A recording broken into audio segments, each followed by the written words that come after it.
Tout à fait, je pense que c'était mon combat. J'ai mené ce combat aussi bien à l'hémicycle, au niveau de l'Assemblée nationale qu'auprès du président Ouad, pour que d'abord les restes d'Aline Sitoé puissent être rapatriés, qu'un mémorial, un musée mémorial puisse être construit à Cabrousse et que les sépultures dignes de son rang puissent être organisées par sa famille, parce qu'il y a quand même beaucoup de rites et de traditions qui accompagnent toujours la disparition d'une liste de personnes dans cette partie de la Casamance.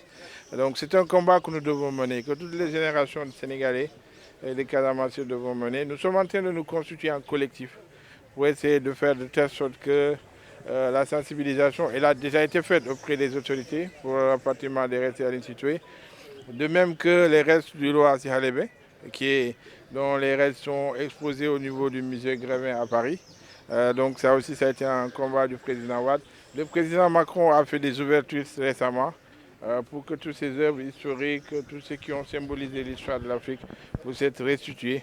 Et je suis sûr que le président de la République, M. Macky Sall, est en train de travailler pour le rapatriement des restes du roi Sihalébé.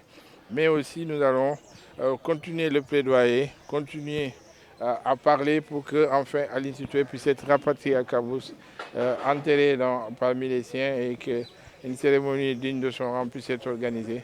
Mais aussi construire ce musée qui avait été déjà un projet pour le président Ouad, qui malheureusement avait pris la décision au dernier jour de son mandat. Donc je suis sûr que à ses côtés, nous allons en tout cas pousser pour que le président Macky Sall puisse enfin réaliser ce musée et rendre sa place à cette grande prêtresse de l'Afrique de l'Ouest.